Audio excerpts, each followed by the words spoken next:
Kakaibang atake sa kwento ni Marimar ang dapat abangan mamaya. Bakit naman kaya naging emosyonal si Megan Young nang magkita sila ng dating Marimar na si Marian Rivera? Alamin sa chika ni Nelson Canlas.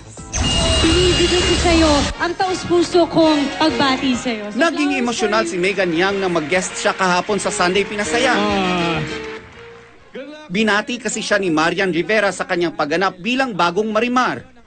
Sa kanyang Instagram post, pinasalamatan ni Megan si Marian at labis daw niyang ikinatuwa ang kanilang usapan ng primetime queen.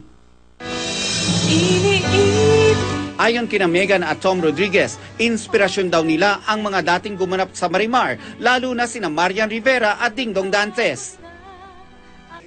Pero ayon sa dalawang bida, may bago daw silang atake para sa Marimar 2015, lalo't bahagyang binago ang istorya nito para umangkop sa makabagong panahon. The best we can do is to really just give life to the characters in our own way. Sariling atake namin. Kumbaga, yung mga nagawa nila noon, nagiging inspirasyon yon sa amin to do our very best in this series.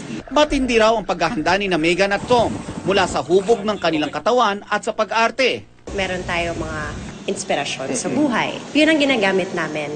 Kumbaga, pag magka-eksena kami, doon lumalabas ang love. It's always good to have a good working relationship as well.